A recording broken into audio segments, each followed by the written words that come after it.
Yo soy mexicano, mi tierra es bravía, palabra de macho que no hay otra tierra más linda y más brava que la tierra mía. La religión.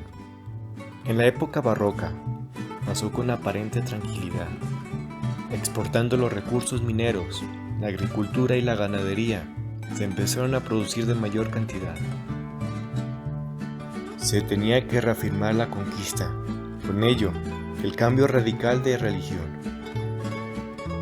Y se fortaleció cuando la Virgen de Guadalupe apareció en el cerro del Tepeyac. La historia relata que cuando el indio Juan Diego se encontraba en el Tepeyac, entre la nada empezó a oler a rosas. Una agradable voz de mujer empezaba a sonar, interrumpiendo el silencio. La voz era la de la Virgen de Guadalupe, que le pedía la construcción de una iglesia en tal lugar. Juan Diego accedió a ir, a explicar lo ocurrido y la petición que le hizo. Nadie le creyó. Al regresar al mismo lugar, donde se le había aparecido, le contó que nadie le hizo caso, debido a que no creían en él, por lo que la Virgen le pidió que volviera a ir con ellos y que ella se encargaría de lo demás. Cuando llegó al lugar, mostró su ayete, la figura de la Virgen de Guadalupe, teniendo la aceptación del pueblo. La nueva religión se implantó en el corazón de los mexicanos. Esto ocurrió en el año 1531. En los inicios del siglo XVIII, el país presentaba un estancamiento económico. Los ricos se hacían más ricos y el número de pobres crecía en gran rapidez. La miseria se hizo presente cuando la corrupción reinaba. Con hermosos muros llenos de ostentación habitaban los caciques, mientras que en las calles la tristeza se hacía presente. En cada esquina se veían vagabundos. Los campesinos, con sus interminables horas de trabajo, no lograban poder aliviar el hambre, convirtiéndose algunos en bandoleros. La dinastía de los Borbones produjeron un cambio profundo en el gobierno virreinal, con el propósito de favorecer al pueblo. Desaparecieron las encomiendas. Se crearon un sistema fiscal autónomo. Se logró la emisión única de moneda, siendo liberada al comercio. Se creó el ejército formal de la Nueva España. Gracias a esto, se llevó en marcha un crecimiento de la minería y el comercio que enriqueció al país. Con ello, claro, el rey tomaba más dinero y por supuesto, se crearon más iglesias y palacios. Se construyeron caminos, puentes y obras públicas.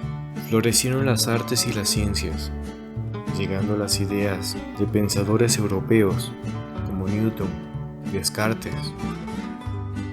Después de 300 años del dominio español, la Nueva España contuvo una riqueza nunca antes vista. Sus lujosos edificios y su gran altura alcanzó algo que nunca antes se había visto: el orgullo nacional. La palabra México se empezaba a escuchar entre los rincones del mundo y de las palabras de escritores. Ahora, la mayoría de habitantes eran mestizos e indígenas, por una minoría blanca compuesta por criollos y españoles. En un principio los criollos pedían mayor injerencia en los asuntos de la Nueva España. En 1808, el virrey Iturrigaray trató de tomar por sí mismo el gobierno, traicionando al rey. Al conocer esto, los españoles capturaron al virrey y pusieron un régimen leal a España. Se empezó a expandir el deseo de la independencia. Un año más tarde, en Valladolid, se preparaba una junta para lograr la independencia de México. ¿Por qué el virrey José de Iturrigaray se animó a ir en contra de España y tomar la autonomía del gobierno de la Nueva España? Pues él llegó como virrey en el año 1803, donde se estableció cantones militares y por primera vez a aplicar las vacunas en contra de la viruela en México. 6 años después, en 1808, Napoleón invadió tierras de España, así que tal vez tenía el control del nuevo ejército de la Nueva España. que apenas se andaba construyendo y con la guerra que se estaba enfrentando España, encontró una oportunidad que al final fracasó. El comienzo de la independencia. La desigualdad estaba muy marcada entre los criollos. Ya no estaban dispuestos a aceptarla. La pobreza se hacía presente en la mayoría de la población. La explotación del pueblo solo enriquecía a unos cuantos, mientras que los servicios de salud y educación eran pésimos, casi inexistentes. En el año 1809 se preparaban juntas para lograr la independencia. Personajes como el capitán Ignacio Allende, Juan Aldama, Miguel Hidalgo, el corregidor de Querétaro, Miguel Domínguez y su esposa, Josefa Ortiz, participaron en ellos. Miguel Domínguez y Josefa Ortiz se enteraron que el ejército español sabía de las conspiraciones. Miguel Domínguez se escondió en el cuarto, pero su esposa, doña Josefa Ortiz de Domínguez, logró avisarle a Allende y a Aldama. Debido a esto, Allende y Hidalgo decidieron adelantar la fecha del levantamiento. Siendo la madrugada del 16 de septiembre de 1810, Hidalgo llamó al pueblo a levantarse en armas. Tomaron las ciudades de Celaya, Guanajuato y Valladolid, dirigiéndose hacia la capital. El ejército de Morelos consiguió derrotar al ejército realista en el Monte de las Cruces, pero ya no pudieron avanzar más allá.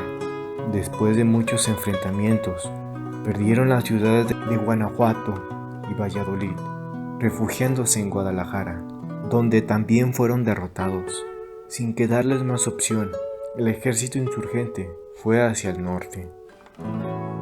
9 meses después de haberse levantado en guerra, Hidalgo, Allende, Aldama y Jiménez fueron ejecutados. De la desolación, apareció una fuerza de aliento que llevó al ejército insurgente a tomar mayor fuerza y combatir por un México libre. El nombre de Morelos se empezaba a escuchar con mayor fuerza.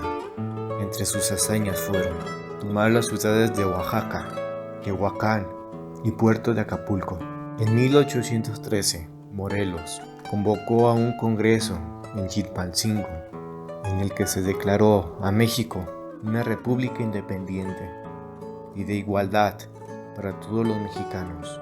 El virrey Félix Calleja no dio tregua a nuestro ejército insurgente hasta tomar la vida de Morelos en 1815.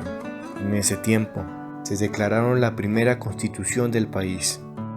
Agustín de Iturbide, luchando al lado del ejército realista, fue quien derrotó a Morelos en Valladolid, su lugar de origen. Su fama y reconocimiento fue creciendo tanto que después tomaría el poder del ejército realista. La desafortunada muerte de Morelos dio otro gran golpe al ejército insurgente, pero aún quedaba Vicente Guerrero, un fiel caudillo mexicano que seguía enfrente del ejército.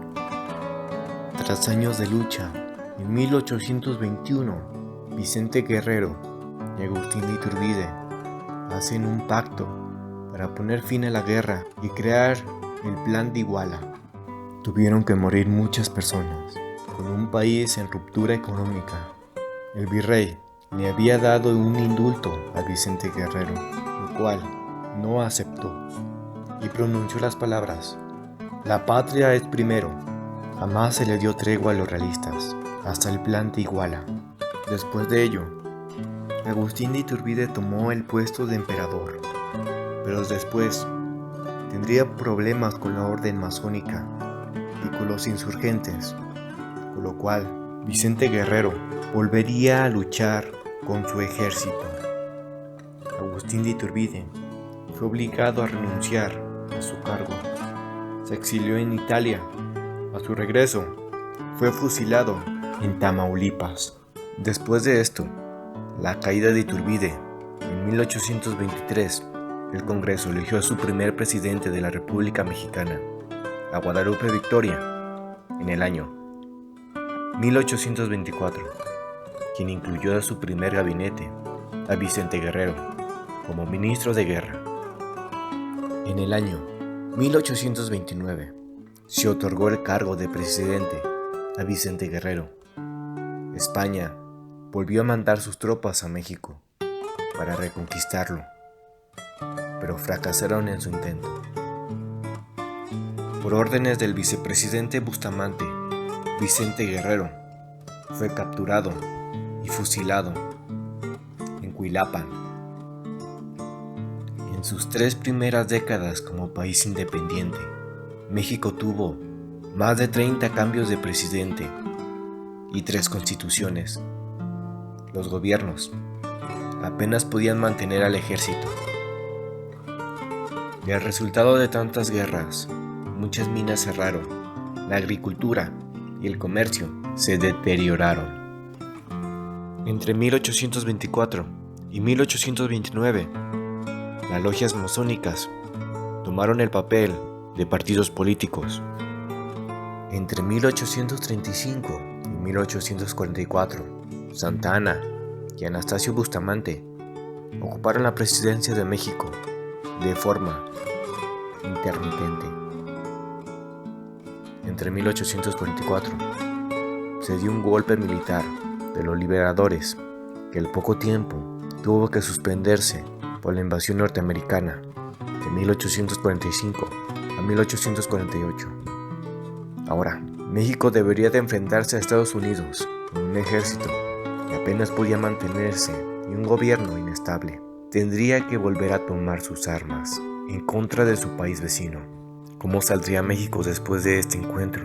¿Qué otras cosas le guardaban a este país? En el otro video lo veremos.